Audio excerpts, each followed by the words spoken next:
I'm really happy to see you all here. Obviously, this is about the connection between the economic crisis and migration. It is my great pleasure to welcome you tonight. My name is Edwin Melendez. I'm the director of the Center for Puerto Rican Studies, and my colleague Carlos Vargas, who's the director of Studies-Centro, and I will try to present the findings from some of the research that we've done over the last few years. And I have to say that most of the findings are summarized in two of our recent publications, and you're more than welcome to access that. They're both available from our Centro store. And if you swing by our offices, you will be more than welcome to get a copy there. In any case, what we like to do tonight is summarize. As you can imagine, we would need much more time, but we try to synthesize the findings from those studies, right?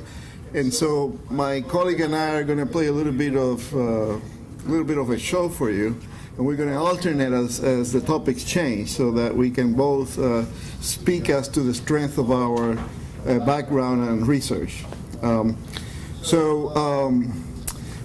Carlos has a PhD in political sciences. I'm an economist. So you'll see through our lingo why is it that we switch, and hopefully we'll have enough time to go through questions and answers. In any case, the Puerto Rican population, the demographics of the Puerto Rican community, both in Puerto Rico and in the U.S., have changed dramatically.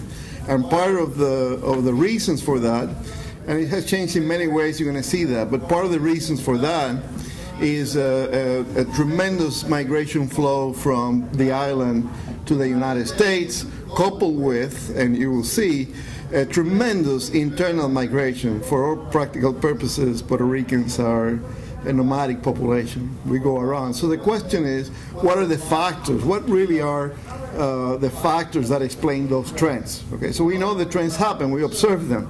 So what can we attribute those trends to? So we're going to go through a few of the hypotheses that are out there, and we're going to try to present some evidence that support a particular point of view, which I will say is supported by the research that central researchers have conducted. This is not by no means the work of just Carlos and myself. We have about 10 researchers that participate. We have Luis Reyes, who's the person that writes the chapter on education here in the front row, trying to keep track of how well we present this, I guess. Right? Yeah. Okay. So in any case, let me then move through the agenda as quickly as we can. But as you will see, many of the things that we suspect have not changed that much, yet there is a whole wave of changes that we need to understand. So in general, we like to say that the tale of the Puerto Rican population over the last decade is really a tale of two communities, of two types of population. Those that were able to resist the recession and survive, and we're going to see all the things that they did to survive, including migration, and there is another population that is sort of left behind. And whether you look at Puerto Rico or whether you look at Puerto Ricans in the U.S., it's pretty much the same story. There are the people that weathered the recession and did well, and there are those that remain behind the economic progress that we have observed over the last few years. Okay, so as I mentioned, the most important factor driving all these changes is demographic change, and demographic change affects both Puerto Ricans in Puerto Rico and Puerto Ricans in the U.S. So, in summary, this is the most telling statistic. By 2003, there were about equal number of Puerto Ricans both in the island and in the U.S. Okay, that's a fact. About 3.8 million on both sides. You fast forward 10 years, and it turns out that there is a swing of about 1.6 million Puerto Ricans. In that short period of time, by historical measures, right, we have that the stateside Puerto Rican grew to more than 5 million, 5.1 million, and the population in Puerto Rico, not counting foreign-born island residents, is 3.5 million in the island. So it's a swing that is very significant. By comparison, in that 10 years, Puerto Ricans grew in numbers that exceed the total Dominican population in the United States, just to give you a comparison, okay? So it was an important swing. That swing, which is represented by this graphic, you can see how dramatic it looks, right? You want me to, oh, okay. I don't know what to tell you. I think we're observing difficulties with the, well, at least you can get a see now? Okay. Okay. So, whenever I say the truth, it comes out. Okay, so, in any case, the fact is that this demographic trend that you see sometimes there is driving a lot of changes, and the question is, what is driving those changes? So, my part, if and when you, should we reboot this again, Camacho? No. Okay, so you're going to have to bear with me. Yeah, I'm going to talk a little bit about the economy in Puerto Rico and what's going on there. As you all know, there is an economic crisis. Part of the story of this economic crisis is that it started before the recession in the U.S. So everybody knows that after 2007, the recession hit at the end of 2007. 2008 was a recession year in the United States. Yet in Puerto Rico, the gross domestic product started to decline back in 2006. And you may ask the question, why is it that the recession started in Puerto Rico prior to the U.S., independent of the financial crisis of 2007? And the answer is that Puerto Rico's economic development depended on something that is called Section 936 of the IRS tax code. And what that means is that companies that invested in Puerto Rico did not have to pay taxes when they repatriated their profits. Okay, that for many years after 1947, when the tax exemption started, okay, created an opportunity for monies to stay in the Puerto Rico economy and be reinvested. Okay, so foreign corporations, especially multinational from the U.S., reinvested that capital. So the interest rates were lower because there was more capital available. There were loans for businesses and so on and so forth. Those were started to phase out in 1996. So by 2006, we feel the full blow of that kind of phasing out of Section 936, and there was nothing to replace it. Today we have a tax break that is when you repatriate profits you pay taxes, but there are some dispensation for wages and this and that, but it's nothing like the magnitude of what 936. The reason why 936. And I don't have the data I'm going to show you, so you got to bear with me. But in any case, the reason why 936 was pretty much dismantled by the Reagan administration was that some sectors in the Puerto Rican economy, namely pharmaceuticals, were making about $5 billion of profits every year, repatriating that kind of money to the United States, and they were not paying taxes. And part of it was really production that occurred in Puerto Rico, and part of it were multinational transfers that took benefit of that tax break. So I don't want to go too much into this. I'll be happy to get you in one of my classes and go in detail through this. But the story is that if you look at the change in employment between 1986 and 1996, the economy created about 30,000 jobs in manufacturing. Manufacturing jobs are important because they tend to pay better, certainly in the pharmaceutical sector, and they drive other sectors, the service sector, the sales, storage, warehouses, and so forth. If you have a robust manufacturing sector, you create a lot of spillover effects in the economy, macroeconomic impacts. However, between 1996 and 2006, the economy remained flat, okay? And the economy in the whole period created about 10,000 jobs. So there was a tremendous slowdown. Between 2006 and 2009, there was a net loss of 16,000 jobs per year. So you start feeling the effects of the recession and the spillover effect of these investments kind of went down. Okay, so you're gonna need. Here's a PowerPoint.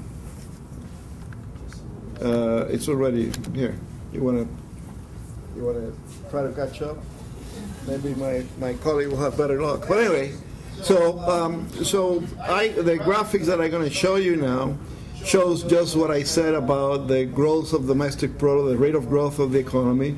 And as the economy entered that recession, because of the reasons that I just briefly explained, what happens is that the Puerto Rican government and public corporations started accumulating public debt. So everybody knows that Puerto Rico is in an economic crisis that is driven by the debt. Oh, okay. Let me try to break it down a little bit for us here, okay?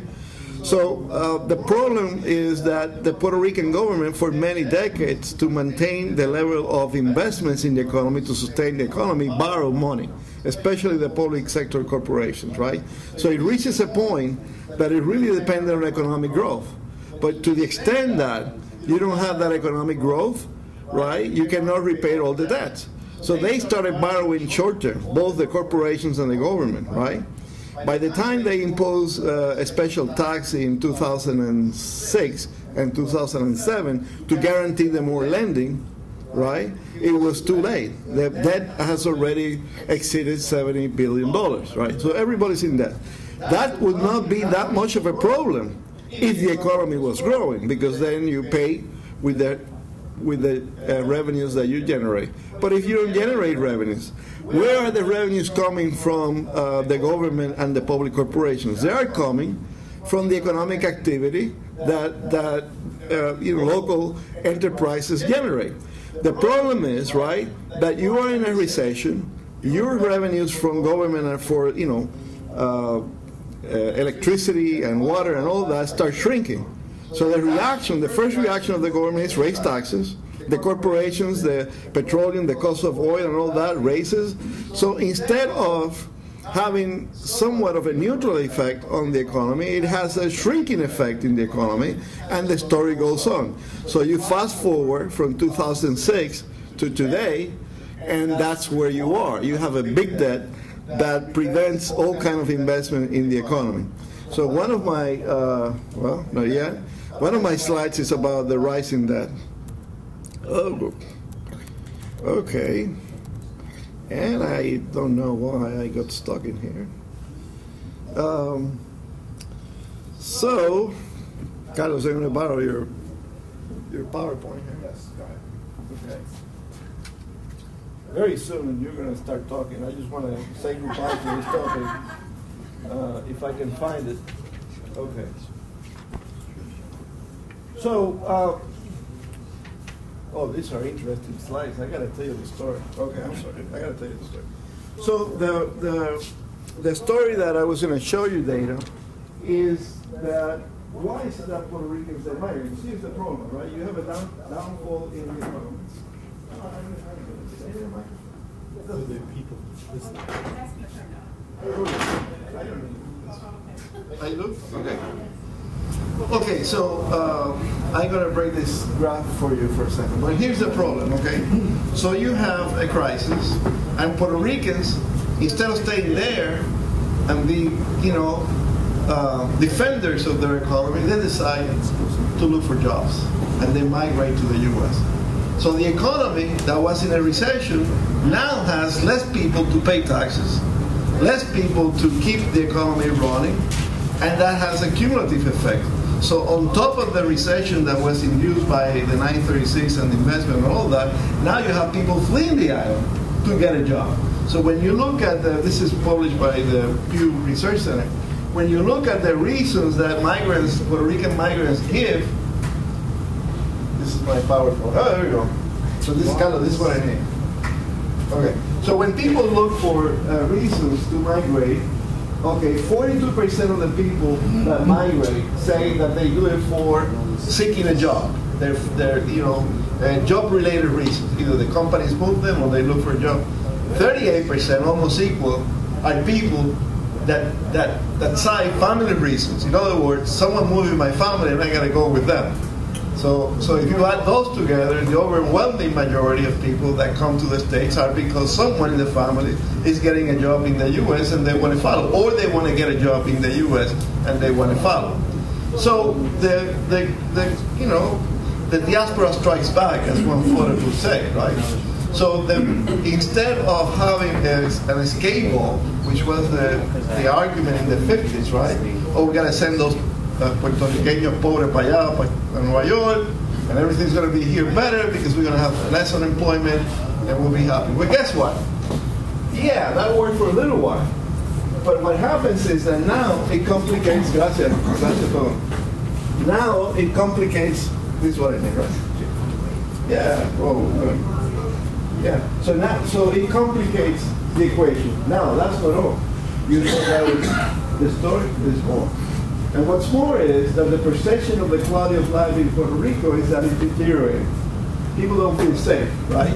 And people don't feel safe primarily because they perceive there is a lot of crime. Okay? Now, here's what I'm going to tell you. It's partly true and it's partly not true. Puerto Rico doesn't have a crime problem. Puerto Rico has a murder problem. Okay?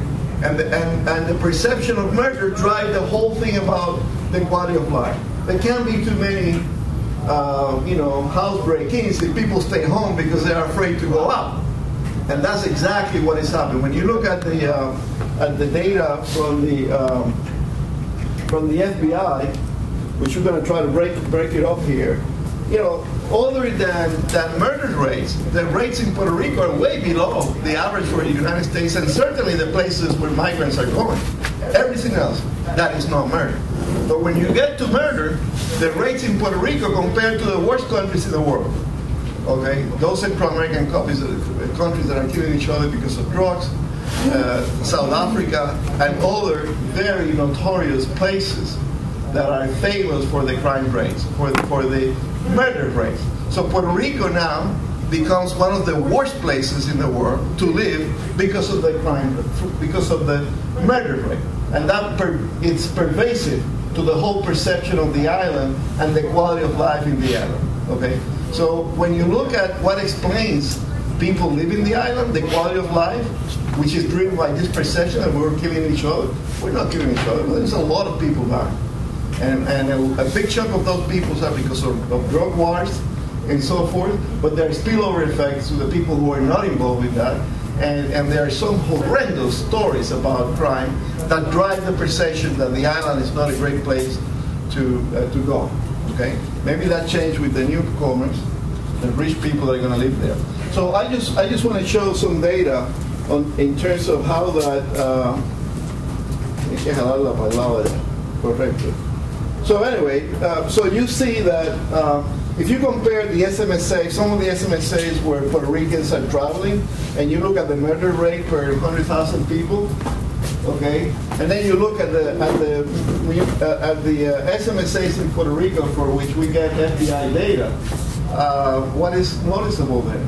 The rates per 100,000 murders are outrageous. They're 4 or 5 times what people would expect in comparable metropolitan areas for Puerto Rico. That's the story of where we are. So to tell the story about, I think I'm done here, Carlos. So to tell the story about then what happens in the U.S. and migration, I'm going to leave it to my colleague, who actually knows more about this than I do. And then I'll be back. Thank you, Edwin. My presentation will be on how Puerto Ricans have settled and dispersed throughout the United States.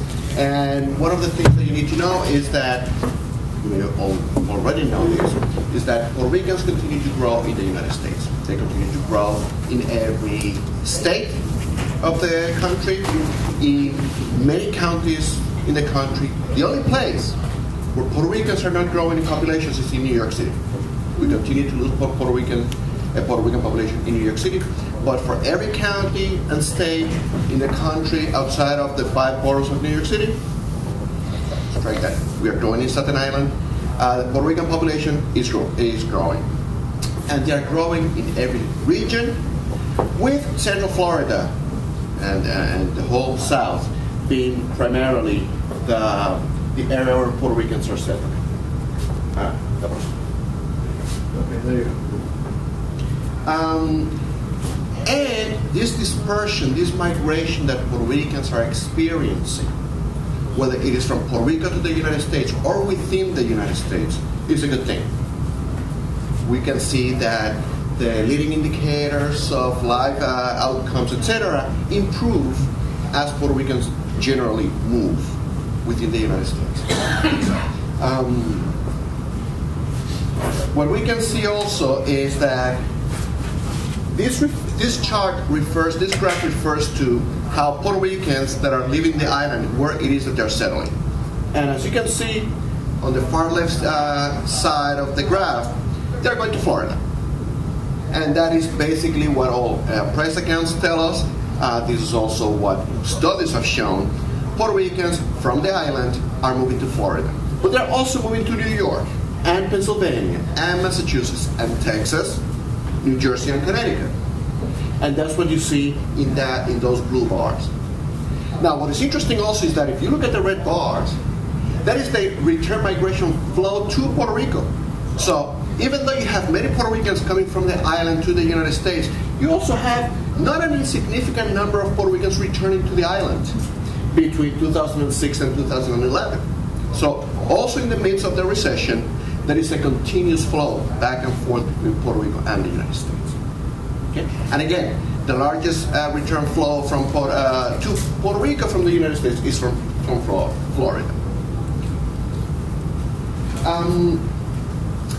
Puerto Ricans tend to move at a faster rate than the population as a whole. And let me go back here to show it better. And it is driven, Puerto Ricans are moving faster than any other segment of the population in the United States, driven by Puerto Ricans born in the United States, which is this line, right? So more than any other groups, so this is the trend for the country as a whole, Puerto Ricans born in the United States move at a faster rate within the United States than any other group. Puerto Ricans born in the island, they do move, but at a lower rate than the population as a whole. And this movement within the United States is driven by Puerto Ricans born in the United States. It's not by Puerto Ricans that are coming from the island. Okay? So it is the Puerto Rican population within the United States, born and raised in the United States, that is moving at a faster rate than the rest of the Puerto Rican population. 7 out of 10 Puerto Ricans moving to another state during the last decade were born in the United States. And where are they going? Look at that. We're going everywhere.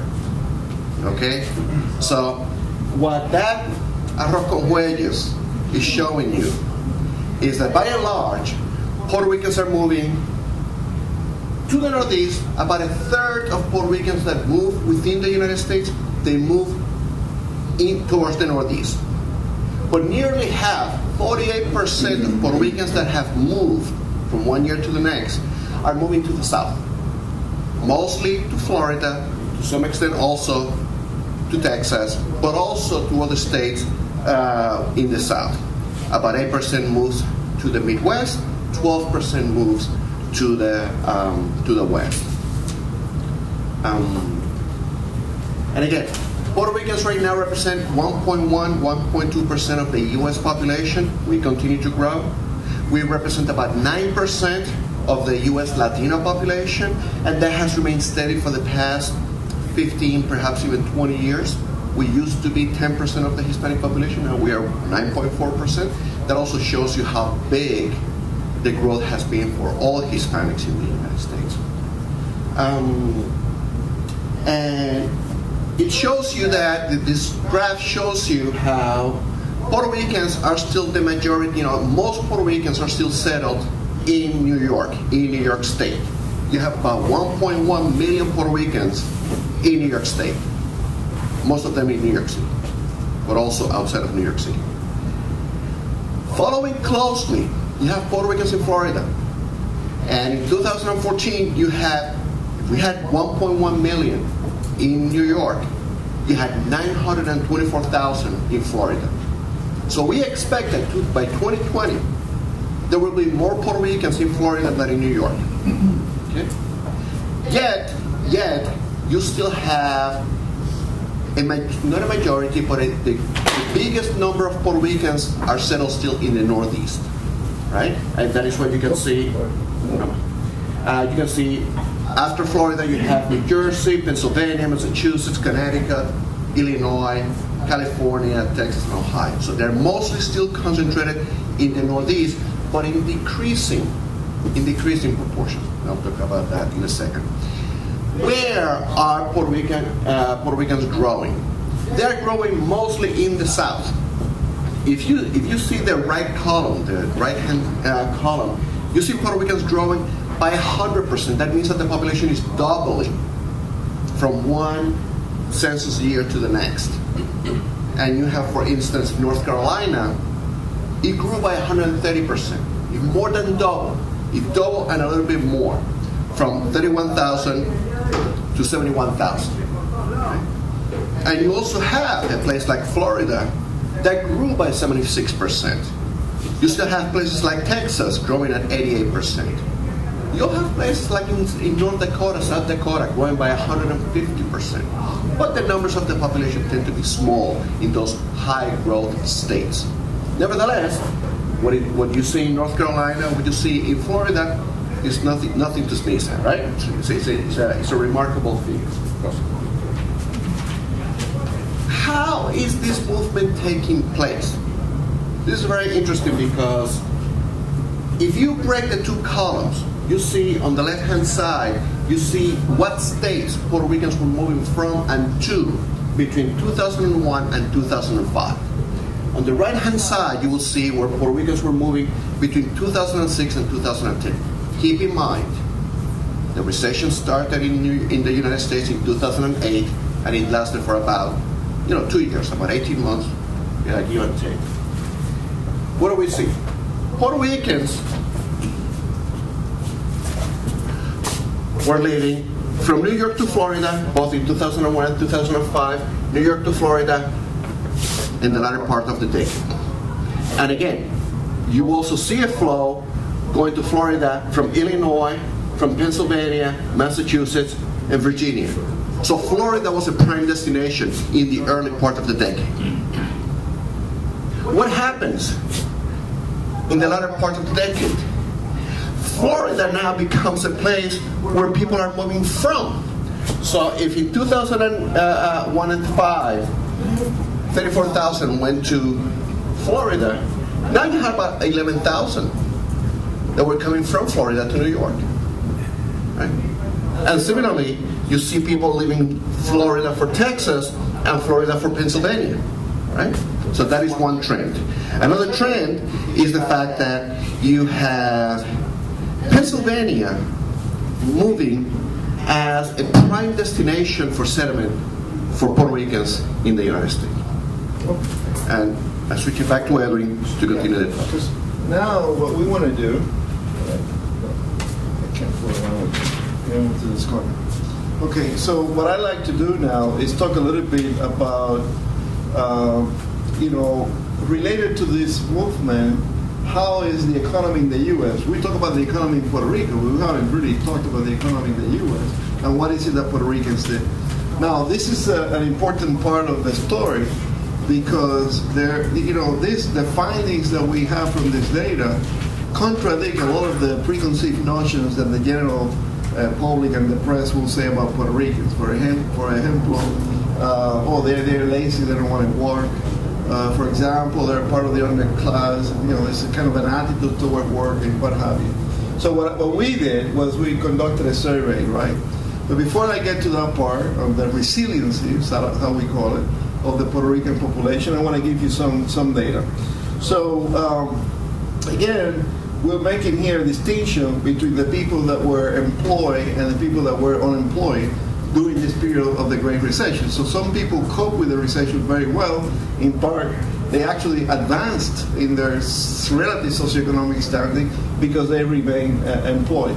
So here I'm just going to go quickly over some of the data that illustrates the impact of the recession. So the blue line is prior to the recession, and 2011 is when we start recovering from the recession. So you can see before and after, and what you can see is that our unemployment rate after the recovery started in 2009, by 2011 it was still pretty high for Puerto Ricans, Latinos, and other groups, right?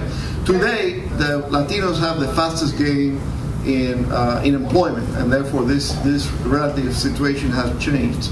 But for Puerto Ricans, there still remain a gap in the employment rate. Another way of looking at this is to look at long-term unemployment. Now, the first bar on the left, the blue bar, refers to young people in the labor market. Okay, there are people who are studying between the ages of 16 and 25, but there are people that are searching for jobs, right? So what is this telling you? That there's a chronic long-term unemployment for our young people.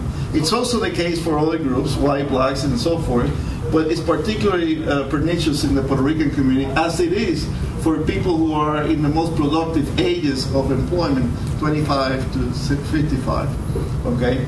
So keep that in mind. Oops. Okay. Keep that in mind.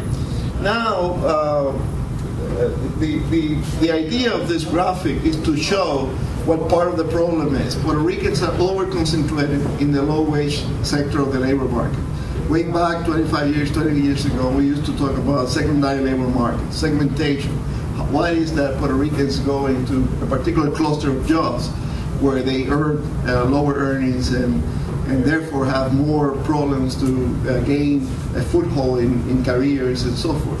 So this data is just showing you the differences in earning between if you are not in the low-wage sector. By the way, this is close to a majority of Puerto Ricans. Is about 40% of the total population in comparison to these other groups. Blacks are near, and Latinos exceed Puerto Ricans. But this is a very telling data. But then when you look at wage disparities, these old people are in a bad shape no matter how you look at it. And it's a function of the sector of the economy in which they are inserted. Okay, they have higher unemployment, they have more frequent spells of unemployment and so forth. They have fewer benefits, and I can go on with it. But the point is that if you are not in the low wage, Puerto Ricans, are doing better than blacks and other Latinos. I mean, they actually gained some foothold during the recession. So if you were employed and you were a Puerto Rican and you were moving around in terms of migration, your socioeconomic status is most likely to have improved. However, so this shows a little bit of before and after at the trough, at the peak of the recession, and then about 2011 when the economy started recovering, they have gained. They are still doing very well in earnings and so forth. So the recession wasn't that bad. However, this is just the ratios. The ratio. So Puerto Ricans have a little bit higher ratio than other groups when you look at the relative standing with comparison to whites. Doesn't read well. Okay. So what explains this kind of doing well? What explains that is what we call resiliency. What people do, their behavior, not what the press says or the media says. We ask them, how did you cope with the recession? Did you engage in strategies to find employment, right? And yet we take the average among different groups. So among those that were interviewed, right, and you compare, look at what explains the high rates of moving around, right? They were seeking. There was a finding employment strategy.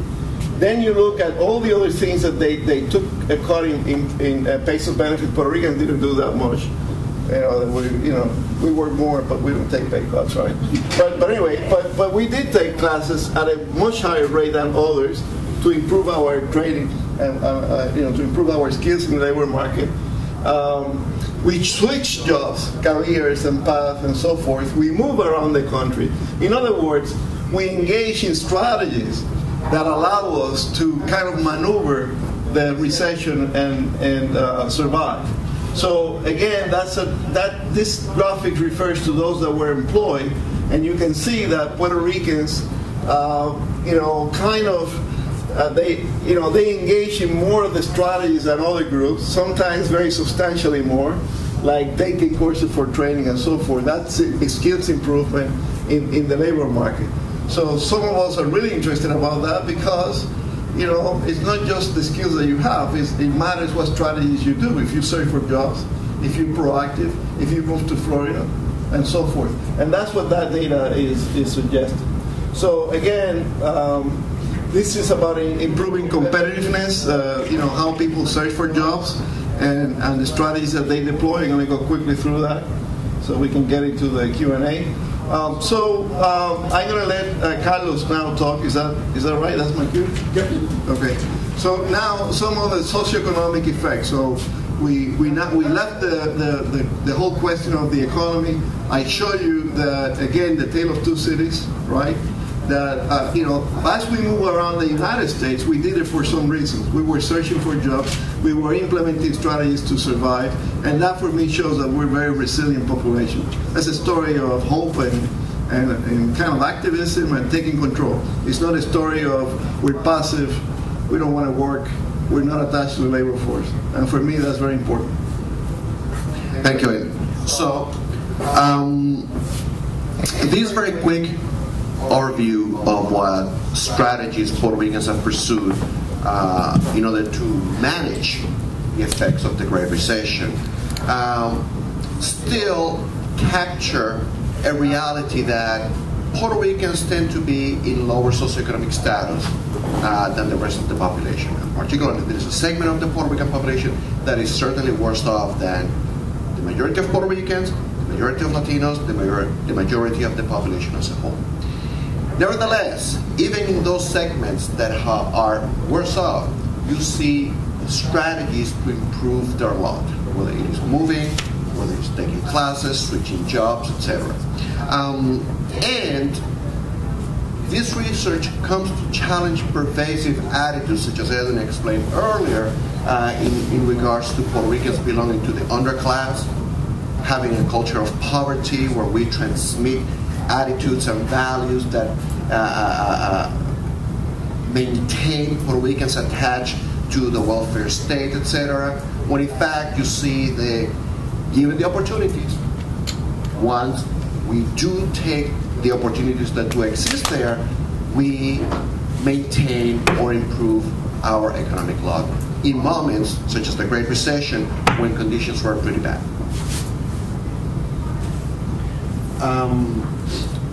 One of the interesting strategies that we analyze is, we went through a couple of wars this past decade. You may recall that, right? And Puerto Ricans have served in the armed forces disproportionately in terms of the population as a whole in the United States, and particularly in regards to Latinos. Puerto Ricans are almost twice as likely to have served in the armed forces than the population as a whole. And that has actually had a positive impact in terms of socioeconomic attainment, both in the United States as well as in Puerto Rico, and particularly for youth, which tends to be the target that goes and serves in the armed forces. That has been the point. That has been the case as well. Particularly for veterans in Puerto Rico, having served in the armed forces has a clear impact in their economic attainment. For women, for female veterans, their income is almost twice as much as for women in the same situation who did not serve in the armed forces. So compared to 10,600 for non-veterans compared to 18,100 for female veterans. For men, for male veterans, the disparity is not as large. You know, for people in Puerto Rico, for men in Puerto Rico who did not serve in the armed forces, their median income was about $13,000. For veterans, it was still around $18,000, almost $19,000. Of course, there are those who argue that even though this may be a strategy, there may be other avenues that may be pursued in addition to, or as an alternative to serving in the armed forces, that may have lower downside, perhaps. Education continues to be a very important factor for the Puerto Rican population, for the Latino population in the United States. And you will see that on the one hand, we have made some strides in improving, for instance, the high school graduation rate among Puerto Ricans in the United States, but there are still some stark differences when it comes to educational attainment.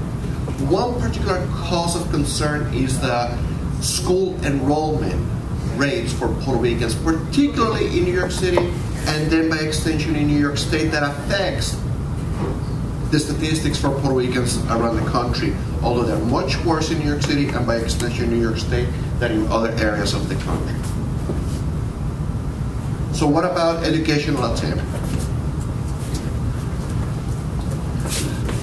Puerto Ricans are in the column in the middle in this graph, and Puerto Ricans are pretty much near parity or exceeding parity compared to, say, non-Hispanic whites that are on this column on the right-hand side of the set.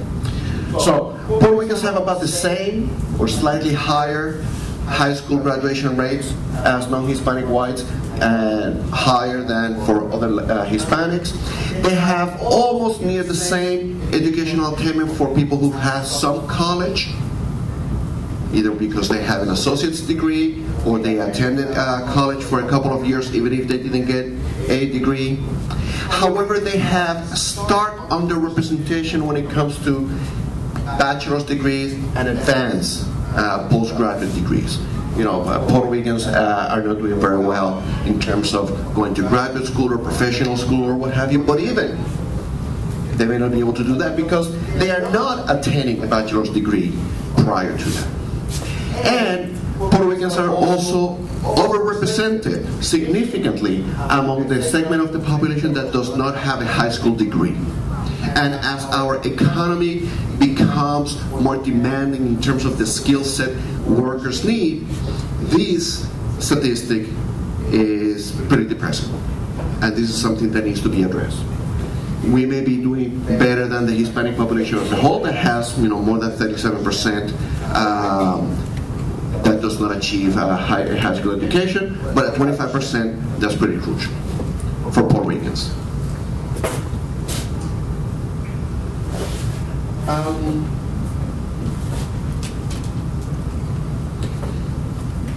Parallel to this is the fact that you have a segment of the Puerto Rican population, ages 16 to 24, young people, that are neither in school nor at work. Okay? Some people call that disconnected youth. In Spanish, they call them ninis, ni en la escuela ni en el trabajo. Right? So it is a significant issue because it will mark their life's chances in the future if they don't have academic skills to pursue a job, and if they don't acquire professional experience in the job market, their chances for getting higher earnings later on are significantly constrained. So, for instance, in 2011, Puerto Ricans, non-Hispanic blacks, and some other Latino groups had poverty rates more than 25%, a rate of more than 25%. For childhood poverty rates, it exceeded 30%. These are, dismal figures. These are dismal statistics. And we can see that more closely in these statistics. So Puerto Rican, 23% of Puerto Ricans had high poverty rates, just were at the poverty rate, compared to non-Hispanic blacks, whites, and other Latinos. In terms of other old problems, as well as new challenges, in terms of old problems, we know that our health is not the best place when you consider Puerto Ricans in the aggregate. What is interesting is that Latinos tend to have better health outcomes than the population as a whole. Right? Latinos as a group in the United States, collectively, we tend to have better health conditions.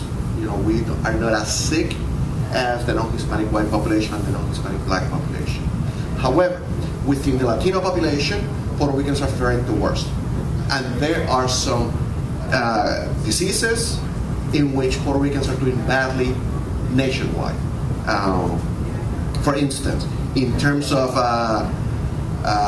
cancer, infant mortality, diabetes, and asthma, you know, Puerto Ricans are not doing very well. Certainly when it comes to diabetes, certainly when it comes to asthma, certainly when it comes to infant mortality. Non-Hispanic blacks are, you know, have worse outcomes when it comes to infant mortality. Puerto Ricans follow very closely.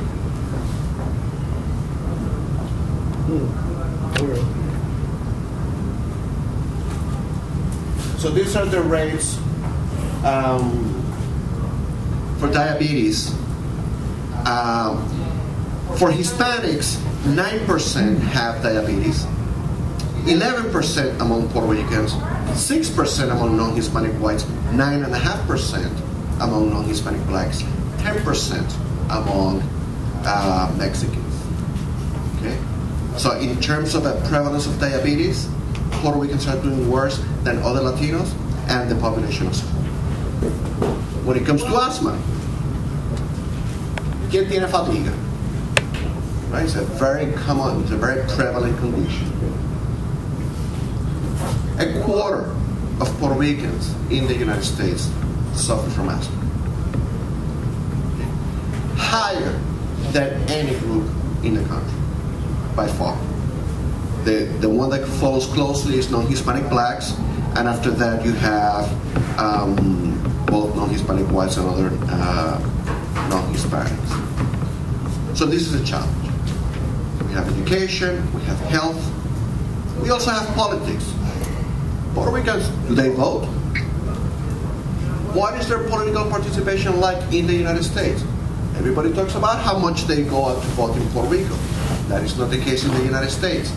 What is interesting is that in spite of the fact that Puerto Ricans are not turning out to vote in the United States at the rate they do in Puerto Rico, or at the rate similar to the rest of the population in the United States, they are still able to elect Latino representatives, Puerto Rican representatives to state legislatures, to city councils, etc. And that's a paradox. How is that possible?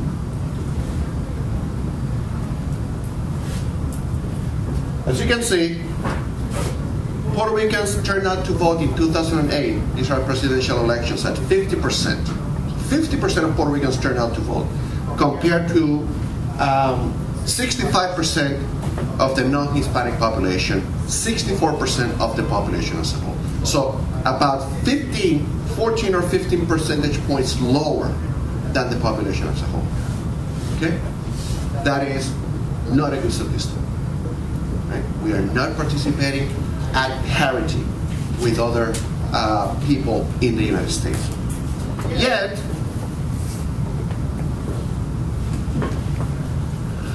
when it comes to representation in legislatures across the country, particularly in those states where Puerto Ricans are well represented, we do see that Puerto Ricans are at or near parity in terms of the representation in the population that is 18 years of age and older, which of course is the population that is eligible to vote, right? So if, for instance, if in Connecticut, Puerto Ricans 18 years of age and older were 6% of the population, there were actually 6.6% of the assembly in Connecticut was made up of Puerto Ricans. Not the Senate, The Senate, Puerto Ricans are still underrepresented in the Connecticut Senate, vis-a-vis their proportion in the population of Connecticut. Similarly, in Florida, Puerto Ricans represent 4% of the adult population that is eligible to vote.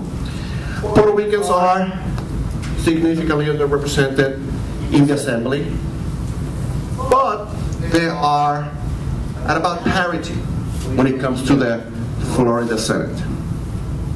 Puerto Ricans represent 5% of the Florida Senate. In New Jersey, similarly, 4% of the population, about 4% of the Assembly, and 5% of the Senate. And in New York State, 5% of the population, adult population, about 5% of the Assembly, and about 6% of the Senate. Right?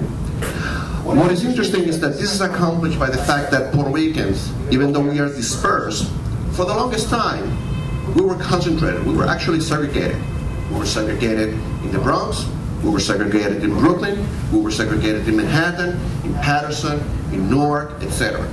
And that allowed us, through the Voting Rights Act, to be able to elect people who looked like us, spoke like us, represented our interests, even though we didn't turn out in the same numbers as the population as a whole. Okay? What is interesting, though, is that as we disperse throughout the country, we may begin to see a change in that. We may begin to see, perhaps here in New York State, that we may not be at parity in years to come, but we may see more Puerto Rican elected officials elsewhere. And even if we do not see Puerto Rican elected officials elsewhere as we disperse throughout the country, we may still have a significant impact on the elections. For instance, in the 2012 election, Puerto Ricans contributed 3.8% of the vote for President Obama, and the margin of victory for the president was 1% in Florida. So, Puerto Ricans, you could argue, contributed significantly to that margin of error, of victory.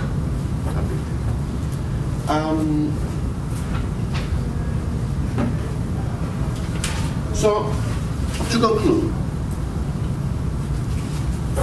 we are presenting evidence that challenges many existing perspectives on Puerto Ricans that have been written about historically. Yes, there are many challenges. I just pointed out too many of them in terms of health outcomes, education, politics, etc. But there are evidence of how resilient Puerto Ricans that have had the fortune to remain employed to sustain the lashing of the recession, and for those who were not able to sustain and hold on to their jobs, if they followed certain strategies, they were able to maintain a certain status that allowed them to then get jobs and recuperate in the aftermath of the recession.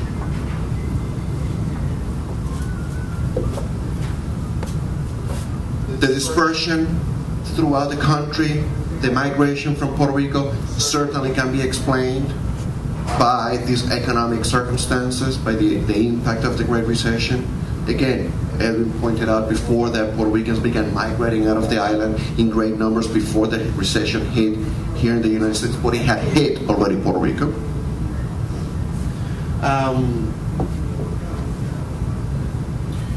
You also still have, again, and I emphasized, the fact that we, even though we want to present data that is hopeful to some extent, we cannot neglect the fact that there are some really difficult problems to address. We remain in low-wage positions, by and large, and that affects our earnings, and that affects our wealth, and that affects also the possibilities of better educational opportunities for our children, which pretty much creates a vicious circle. But anyhow, I think that we have provided a lot of provocative information, and we will be happy to take your questions at this point. Thank you.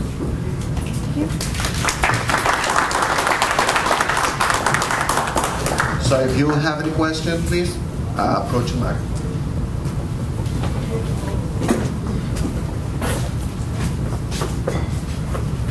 Hola, caballero, ¿cómo están? Buenas noches, gracias.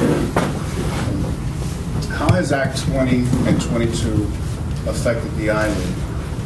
What does that mean? What could that mean for the future of the island? And how is that law different from 936? You mean the tax, the new Yes. tax? Some of the measures that the Puerto Rico government took to cope with repaying the debt in part, and in part because you have a lower base in tax revenue, was to institute taxes, to sales taxes that the island didn't have before, to be able to not only repay the debt, but the measure was primarily to ensure, for example, when you don't have credit to pay, the banks don't lend you money. So what they put in as a guarantee, as a kind of an asset, was the revenue stream that this new tax would provide, the revenue stream. So they borrow against that. The problem was that as you impose the tax, there is less economic activity, so it's kind of a catch-22. If the economy were growing, then the tax would not have that much of a depressing effect, but the economy is in a trough. So the laws that are imposed that in order to maintain services, right, and to repay the debt are laws that tend to depress the economy, and the economy is not growing, the population is declining, so the macroeconomic picture is really contradictory. Now, the Fortunio government laid off tens of thousands of people trying to reduce the government debt and try to improve their repayment capacity, right? For many years, the legislation where there are one party or the other party have not been able to solve this issue of the structure of the economy, right? So I think those are factors that you cannot ignore. The new strategy to attract capital to Puerto Rico is to give tax exemption to a certain type of capital that depends on hedge fund managers and the like at a personal level. Because if you live half a year in Puerto Rico or more, one day more, right, you get to have, you don't pay federal taxes. For example, part of that strategy in Puerto Rico, they just opened a commercial space, kind of a mall. Those of you who know what Central Plaza Las Americas is, I haven't visited that place for at least 3 decades because I was priced out and then I got into the business of not going there. But anyway, but the new shopping center, I mean, there is not as expensive store in the whole Plaza Las Americas as this shopping center. They have opened 600,000 square feet of retail space of the most expensive. Now you figure out where are the Puerto Ricans that are going to go shop there, okay? Well, none. It doesn't matter because the shopping center is part of a strategy to attract this new, I think last year 300 people who are multimillionaires who go there just for the tax exemption. I mean, if you don't pay federal taxes, you already gain 25, 30%. In this case, capital gains, these are hedge fund managers, are about 15% of their income. So if they only earn that type of income, that's 15% that they gain by moving there. But when you do that for millions and millions of dollars, I guess I sacrifice and go live in Puerto Rico, right? So that's what the logic of this is. Is that going to be sufficient to spark plug the economy? Well, it's hard to say. The other thing is that it's about across the bridge from the airport. And the reason for that, you will say, but who the hell is going to come here across the Franguito? I mean, it doesn't make any sense, except if you take a plane just to do shopping in that mall. Okay? That's what it means. That if you come from other islands in the Caribbean, it's like a short half-an-hour flight to the shopping center. And you don't have to do anything. They're going to have now a hotel It's going to be a whole self-contained thing where, so you know, and then when you look at the investment around the condado, and you look around Caribe Hilton, it's that kind of investment. They're going to do a marina there that is going to be as luxurious as what the shopping centers are doing. So I think that's a strategy. Is it going to work? Okay, I hope it does, because you know the situation is so bad. You know, yeah. I don't know if that answered your question. I think I answered more than you wanted the question to be answered. But you asked. Anyway. Any other question? Yeah, sure. Question on the comment. My name is Mariano Lavoy. I'm a student here at Hunter College. My major is Africana, Latino, Puerto Rican Studies, and I visit Mr. Edwin University very frequently. I have certain concern that I want then you follow up and to answer the question about the murder rate in Puerto Rico. I disagree with the FBI position in which they never take in consideration how many of those crimes are committed by foreigners, not Puerto Rican. That is an issue that which has to be addressed. I agree with the young man here because Act 20 and 22, the 22 is attracting individuals to Puerto Rico. And in 2014, 250 millionaires and billionaires have moved to Puerto Rico and have helped the economic aspect of Puerto Rico. This is, and also, like you said in 2006, Act 20 is to attract those people who have left, for instance, to California or Florida to create better business, to bring them back. And the issue of the asthma, I disagree with that position too, because they don't take into consideration that the Bronx is the most polluted county, and with many of those corporations that created pollution, that's why the asthma is so high in the Bronx. That's one issue of concern. And the right to vote, we should know that in August 8, 1968, we Puerto Rican give the right to vote to all Latinos in the United States. Okay. Also, my position is why Puerto Ricans are leaving after the drain. How you call that? The brain drain. Do you think that race have an issue? The economic status of the individual, and also the education. And also, do you think that also race play a part in why Puerto Ricans are not so much involved in voting in the United States? Because sometimes, I'm going to be honest with you, straightforward, I have seen many people say, you know, I am not going to vote for that person, Puerto Rican, because this is why he said, no, I am not going to vote for that because he's a Negro. Please, try to explain that to me. I don't know if I can, but... Well, Mr. Melendez. As you have no comment. Is the question that there is no racism in Puerto Rico? Of course there is racism in Puerto Rico. However, the issue of voting in the United States for Puerto Ricans is explained by a number of circumstances. Number one, here in the United States, socioeconomic status makes a big impact on whether you turn out to vote or not, and participate in other forms of politics as well, not just voting. So poor people are less likely to turn out to vote than people who are middle class or upper class, and that is throughout, not just for Puerto Ricans, but throughout the society. Puerto Ricans are overrepresented in the lower socioeconomic status ranks of the population. Number two, if you compare, and that's not the case in Puerto Rico, where even poor people vote, and they may actually turn out to vote in higher percentages than people who are middle class or upper class. However, in contrast to Puerto Rico, for instance, here in New York City, we don't have a competitive electoral system, meaning here the vast majority of positions, not all of them, but the vast majority of positions tend to be dominated by the Democratic Party. So you don't have two parties that are vying for votes to the same extent that they do in Puerto Rico, where están de pico a pico in every single election, every 4 years. Here in the United States, here in New York State, here in New York City, that is not the case. In Florida, that may be changing, which is why you would see how Puerto Ricans may have an impact that Puerto Ricans here in New York State may not have, right? Given that how competitive Florida is. In terms of the question on asthma, it's a reality. Puerto Ricans do have more higher rates of hospitalizations for asthma for both adults and children. Not just in the United States, also in Puerto Rico. Asthma is an epidemic in Puerto Rico.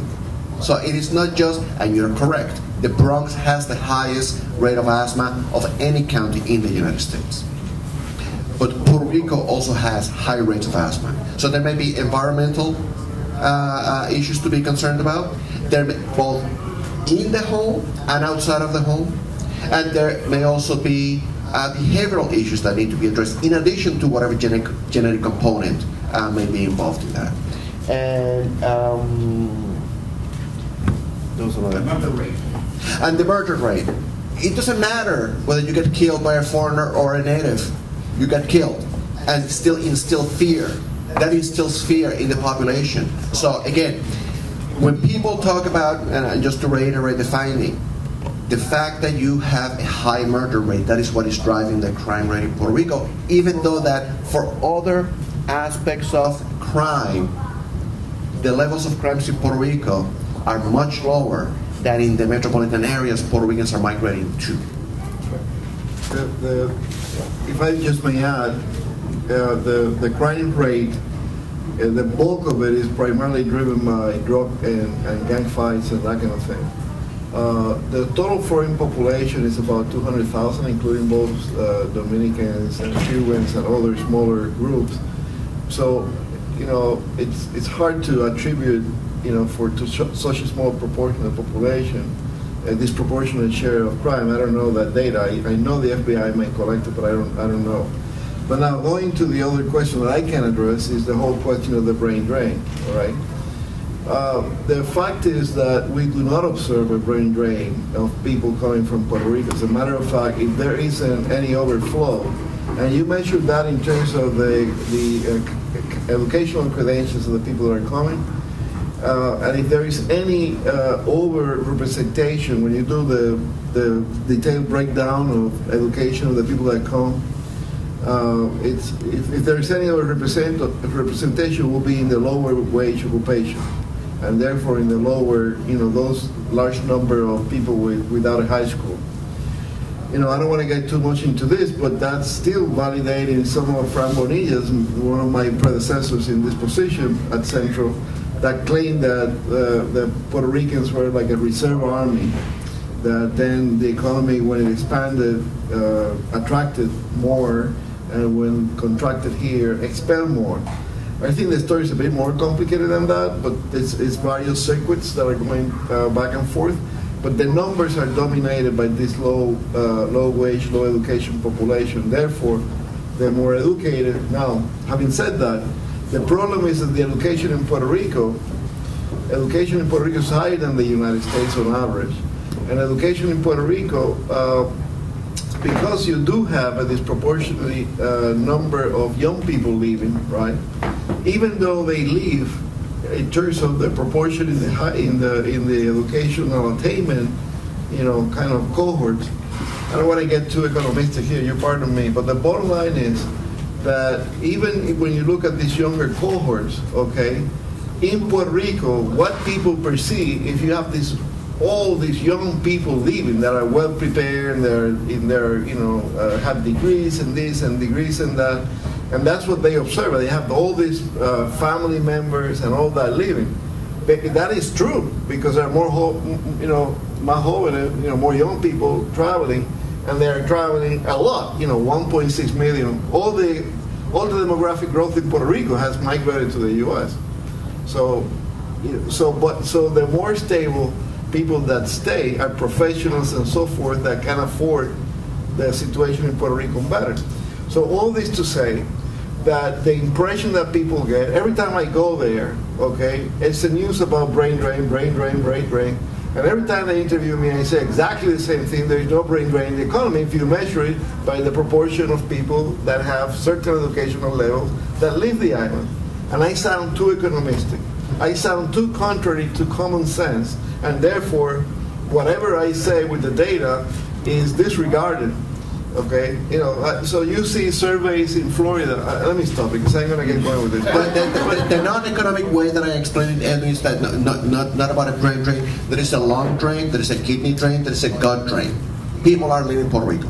And the economic issue, I used to be a financial advisor for 50 years in Wall Street. You talk to me and about that. Respectfully about the crime rate in Puerto Rico, that whoever is committed, I respectfully disagree with you in that matter. We could talk privately, so sure.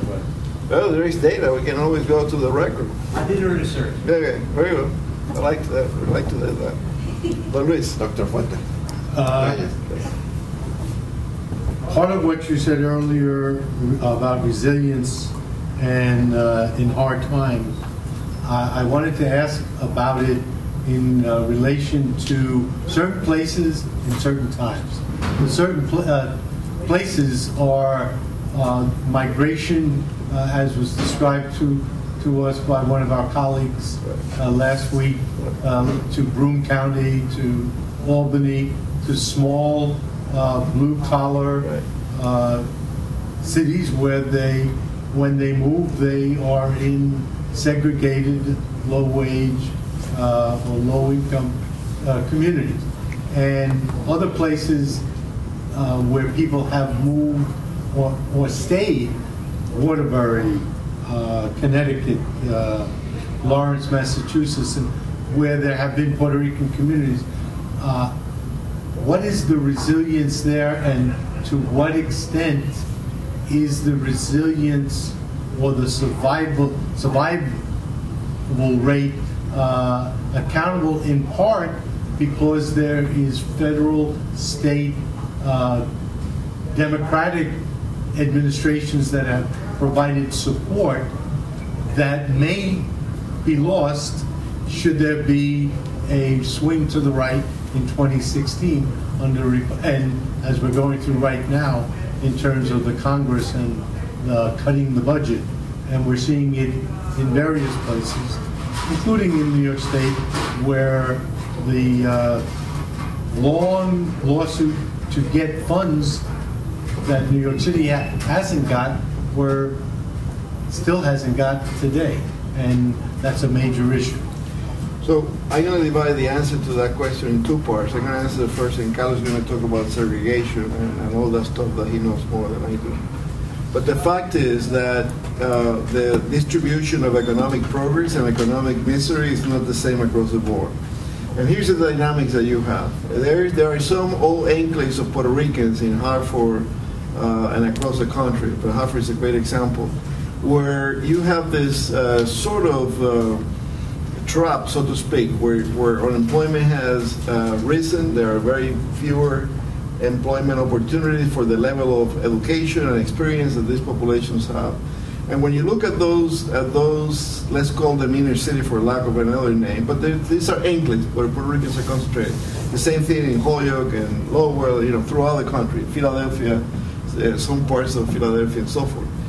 When you look at the data, you segregate the data, those sectors have the highest poverty rate, especially for a female head of household, especially if they have children. So what happened is that you have sort of a very old-fashioned cycle of poverty, right, where the prospect for the young people growing in those neighborhoods, everything that Wilson said about the other class, all the dynamics apply. And as much as it breaks my heart to say, those pockets exist and they continue to exist. So what happened is that young people are more likely to be kind of disconnected from the workforce, not in school, if they grow in households, they have families, and so forth. Now, we have a colleague who's doing research on why is it that these families move from New York and go to some areas where, despite the disparities in income and all that, they still do well. Her name is Jennifer Hinojosa, defending her dissertation on this very topic. So you have a group of people that move from New York and they go to some upstate counties, and they are professionals. They can, they're dispersed. They don't have to go concentrate anywhere because they have money and they can afford the service. and they go and choose and pick the best district for their children and so forth, right? There's no problem there. It's a typical assimilation story.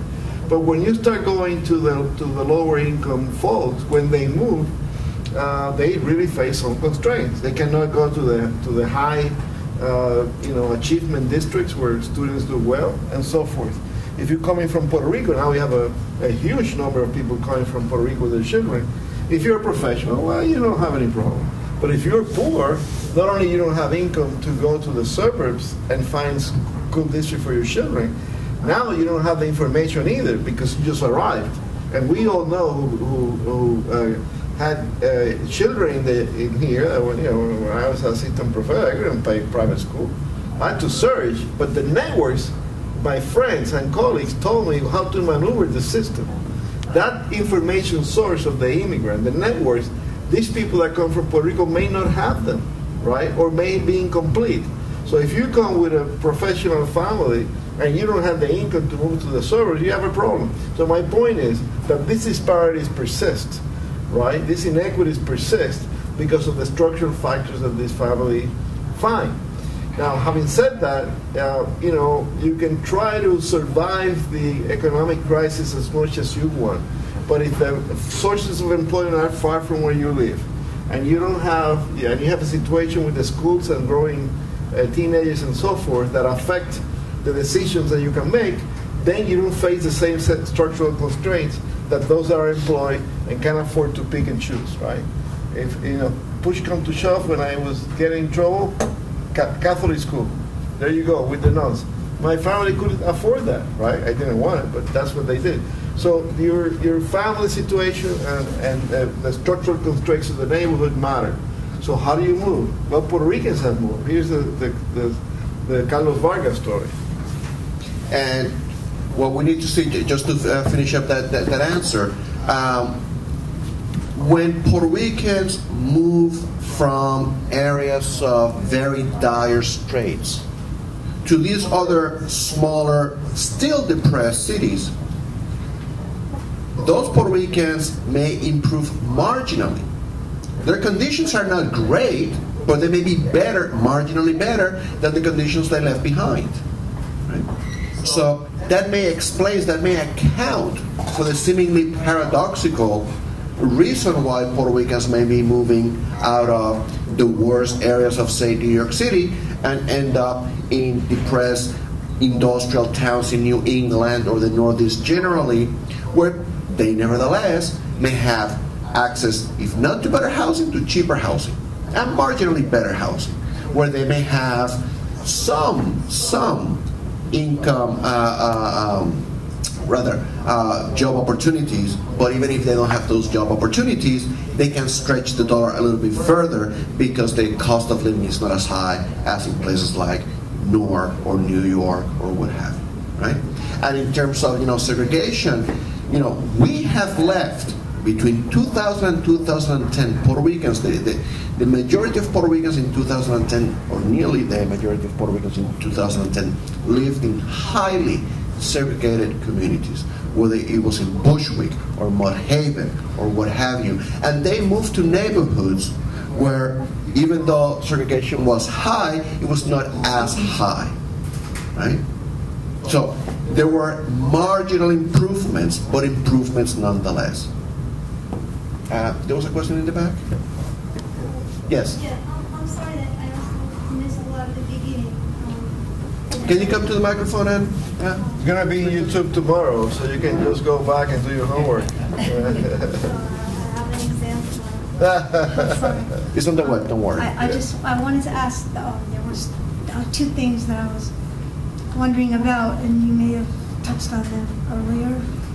But I think at first I have to ask one thing that made me restless that I heard you talk about.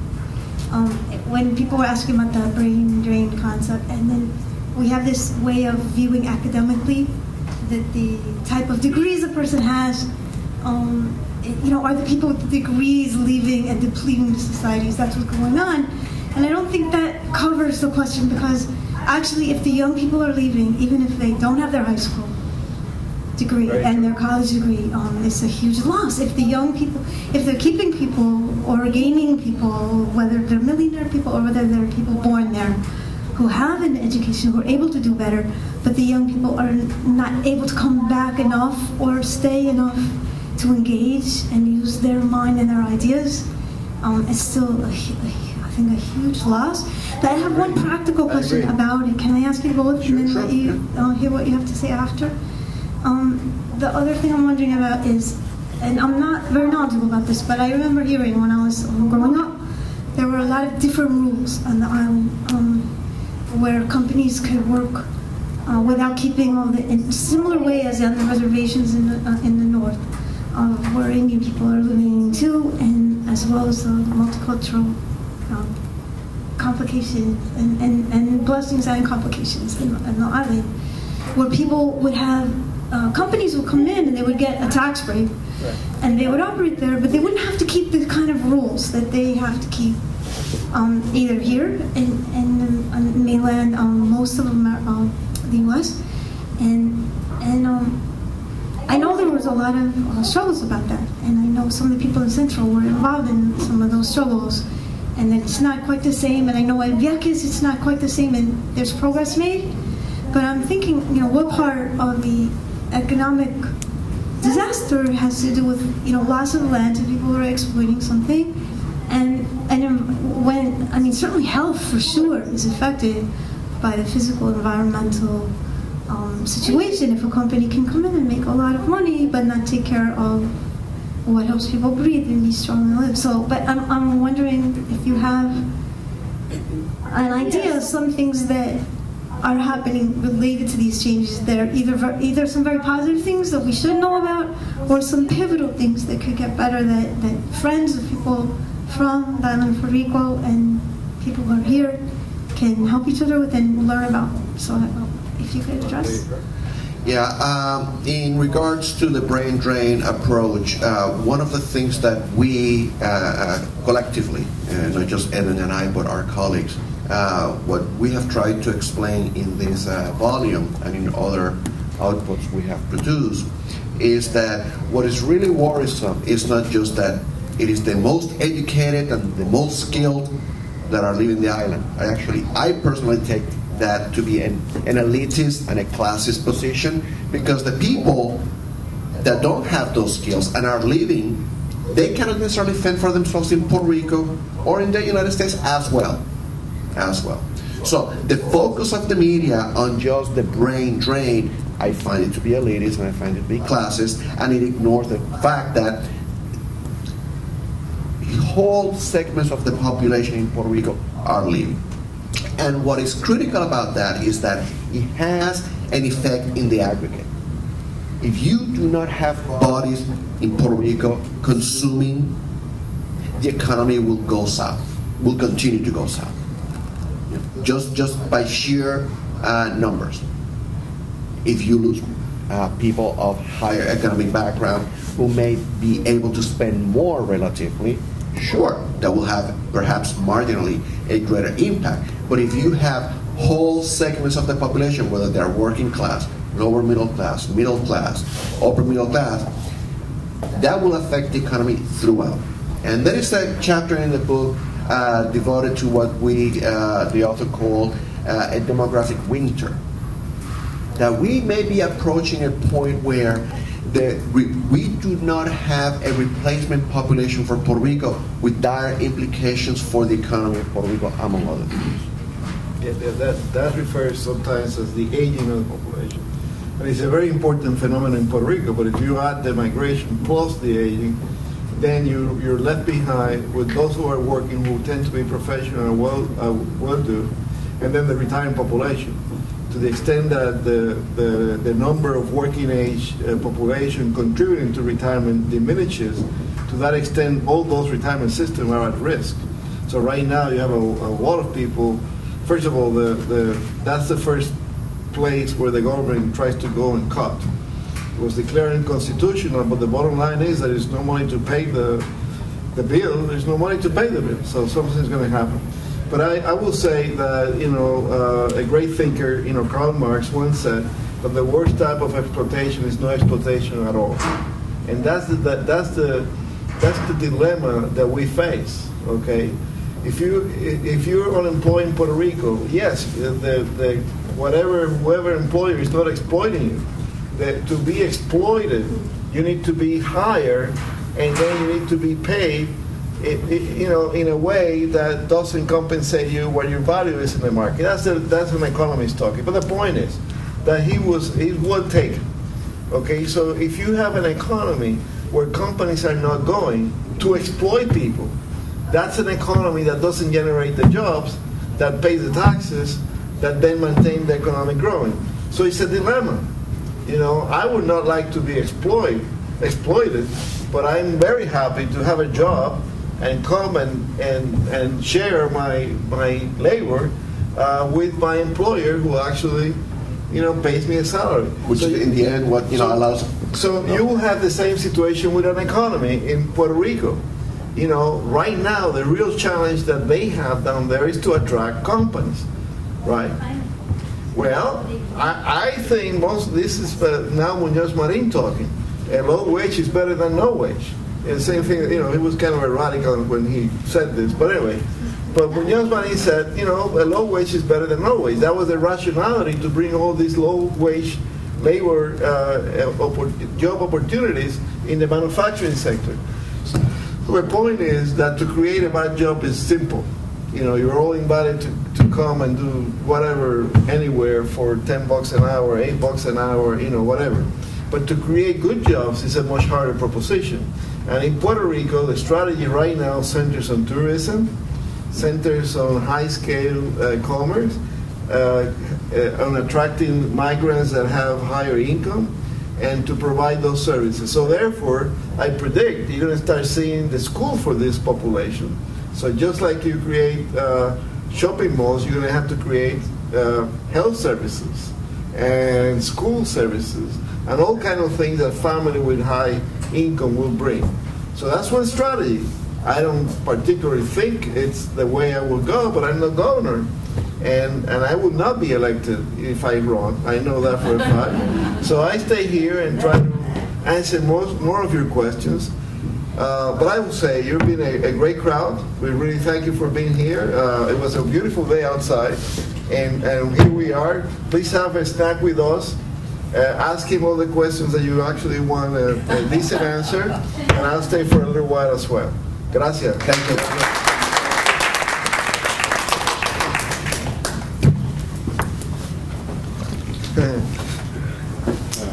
¿Todo bien? Muy bien, muy bien, muy bien.